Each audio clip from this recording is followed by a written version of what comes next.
अगर कोई दोबारा बीजेपी को सत्ता में आने को रोकने की ये कोशिश करता है तो मैं यहाँ पर खड़े होकर कह रहा हूँ कि मजलिस इत्तेहादुल मुस्लिमीन उनका साथ देने के लिए तैयार है। अगर इज्जत के साथ बातचीत होगी, हिस्सेदारी की बातचीत होगी तो मजलिस और ओवैसी तैयार है। मगर अगर तुम बीजेपी को रोकने के नाम पर मुझसे और मटेरा की जनता से कहोगे कि तुमको दरी बिछाना पड़ेगा, अब दरी नहीं बिछाई जाएगी, अब हिस्सेदारी और बराबरी की लड़ाई होगी इंशाअल्लाह ताला। एआईएमआईएम सुप्रीमो और हैदराबाद से सांसद असदुद्दीन ओवैसी ने 14 जून को बहराइच पहुंचकर 2027 के विधानसभा चुनाव का आगाज कर दिया। ओवैसी की इस रैली में भारी भीड़ उमड़ी। ओवैसी ने रैली को संबोधित करते हुए कहा कि अगर आप चाहते हैं कि उत्तर प्रदेश में लीडरशिप बने तो हमें संविधान की ताकत हासिल करनी होगी। इसके साथ ही ओवैसी ने यूपी एआईएमआईएम के अध्यक्ष शौकत अली को समाजवादी पार्टी के गढ़ मटेरा विधानसभा से अपना उम्मीदवार भी घोषित कर दिया। मेरे अजीज दोस्तों और बुजुर्गों, मुझे यहाँ पर मान्यवर कांशीराम याद आते हैं। जब कांशीराम साहब से भी ये सवाल किया गया था तो मान्यवर कांशीराम ने कहा था ये जीत के जरूर जाते हैं मगर ये चमचों का रोल अदा करते हैं। तो मैं आपसे अपील कर रहा हूं कि आप मुत्तहिदा तौर पर अपने वोट का सही इस्तेमाल अपनी एक सियासी लीडरशिप को मजबूत करने के लिए कीजिए। यकीनन इंशाअल्लाह ताला हमारी भी कोशिश होगी कि दोबारा यहाँ पर बीजेपी की सरकार उत्तर प्रदेश में ना बने। मगर याद रखिए, इस बात को याद रखिए कि ये जिम्मेदारी सिर्फ मुस्लिम अक़लियत के कंधों पर रखी नहीं जा सकती है।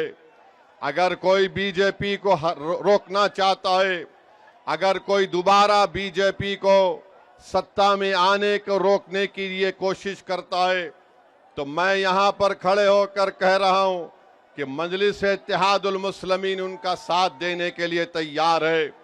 अगर इज्जत के साथ बातचीत होगी, हिस्सेदारी की बातचीत होगी तो मजलिस और ओवैसी तैयार है। मगर अगर तुम बीजेपी को रोकने के नाम पर मुझसे और मटेरा की जनता से कहोगे कि तुमको दरी बिछाना पड़ेगा, अब दरी नहीं बिछाई जाएगी, अब हिस्सेदारी और बराबरी की लड़ाई होगी इंशाअल्लाह ताला। तो मेरे अजीज दोस्तों और बुजुर्गों, आप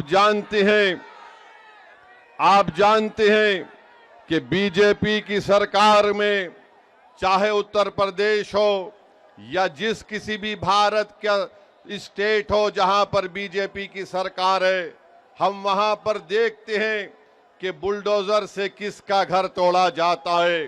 हम जानते हैं कि किसके किस्मत में एनकाउंटर लिखी हुई है। हम जानते हैं कि किस समुदाय के नौजवानों की जवानी को जेल में डालकर बर्बाद कर दिया जा रहा है। हम जानते हैं कि अगर कोई नौजवान बच्चे कश्ती पर रोजा खोलते हैं तो उनको 40 दिन जेल में गुजारना पड़ता है। मेरे अजीज दोस्तों और बुजुर्गों, यही नाइंसाफी के खिलाफ मजलिस और ओवैसी लड़ती है। इसीलिए आज हम पर इल्जाम लगा दिया जाता है। अरे इल्जाम लगाने वालों, तुम जितना इल्जाम लगा सकते लगा लो, मगर हम अपनी लड़ाई से पीछे हटने वाले नहीं हैं। जब तक भारत का संविधान जिसको बाबा साहिब अम्बेडकर ने लिखा, उस संविधान में जो बाबा साहिब अम्बेडकर ने जिन बातों का जिक्र किया कि पॉलिटिकल जस्टिस को हासिल करना है, इंशाअल्लाह ताला असदुद्दीन ओवैसी की जिंदगी जब तक अल्लाह मुझे जिंदा रखेगा, हम इस लड़ाई को जारी रखेंगे। ओवैसी ने एक बार फिर ये साफ कर दिया कि उनका मकसद यूपी में बीजेपी को रोकना है और इसके लिए वो शर्तों के साथ गठबंधन के लिए तैयार है। सर, आप कल यूपी चुनाव अभियान की शुरुआत किए हैं सर, क्या उत्तर प्रदेश में किसी दल से गठबंधन होगा सर या अकेले चुनाव लड़ेंगे? हमारी पार्टी दोबारा बीजेपी को उत्तर प्रदेश में आने से रोकने के लिए हम अलायंस करने के लिए तैयार हैं, बशर्ते के उस अलायंस में हमको इज्जत की निगाहों से देखा जाए, बराबरी का रुतबा दिया जाए। और हम तो अपना चुनाव बड़ी ताकत से तैयारी के साथ लड़ रहे हैं और हमारे अध्यक्ष जनाब शौकत अली साहब और MIM पार्टी के तमाम members, post holders, zone incharge बड़ी मेहनत कर रहे हैं और हमारी कोशिश जारी है।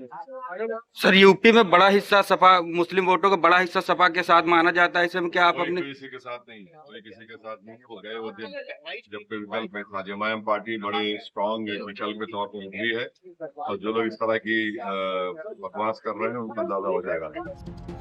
ओवैसी ने बीजेपी के खिलाफ गठबंधन की बात जरूर कही, लेकिन वो खास तौर से अखिलेश यादव पर निशाना साधने से नहीं चूके। मेरे अजीज दोस्तों और बुजुर्गों, मुझ पर इल्जाम लगा दिया जाता है।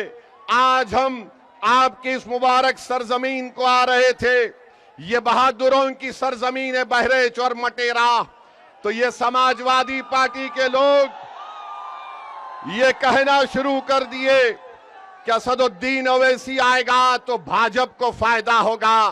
बताओ अखिलेश यादव, बिहार में तुमने अपने 5 सांसद को भिजाया था कि ओवैसी ना जीत पाए।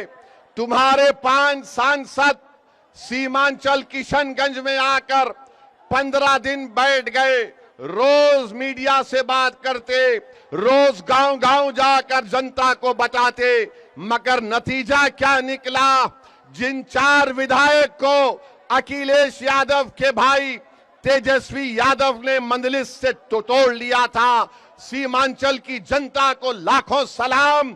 उन्होंने अखिलेश यादव की इस नापाक मंसूबे को नाकाम कर दिया और मंदलिस के 5 विधायक को दोबारा कामयाब कर दिया।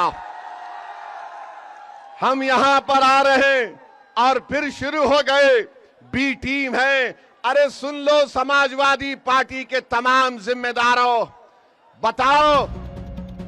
बता दें कि AIMIM का फोकस मुस्लिम वोटरों पर है, जहां बहराइच, बलरामपुर और बस्ती जिले की कई विधानसभा सीटें मुस्लिम बहुल इलाके वाली हैं। ओवैसी की पार्टी अगर इस बार चुनाव लड़ती है तो ये उसके लिए यूपी का तीसरा विधानसभा चुनाव होगा। लेकिन सबसे बड़ा सवाल है कि क्या ओवैसी वाकई दमखम के साथ यूपी में चुनाव लड़ेंगे? क्या उनके चुनाव लड़ने से विपक्ष मजबूत होगा या बीजेपी को फायदा होगा, या फिर ओवैसी 2027 के यूपी विधानसभा चुनाव में कोई बड़ा करिश्मा कर पाएंगे? मैडम आ रही है। मैडम आ रही है। मैडम आ रही है। अरे मैडम आ रही है। अरे बाबा मैडम आ रही है। मैडम आ रही है।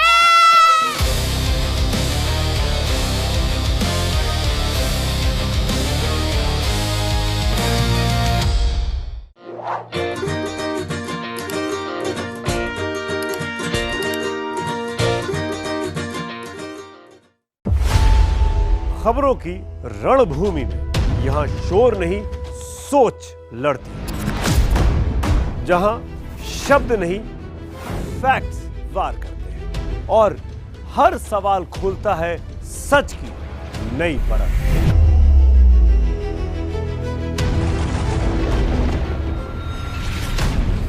चक्रव्यूह आपके अपने सुमित अवस्थी के साथ सोमवार से शुक्रवार शाम 6:57 पर टाइम्स नाउ नव भारत पर।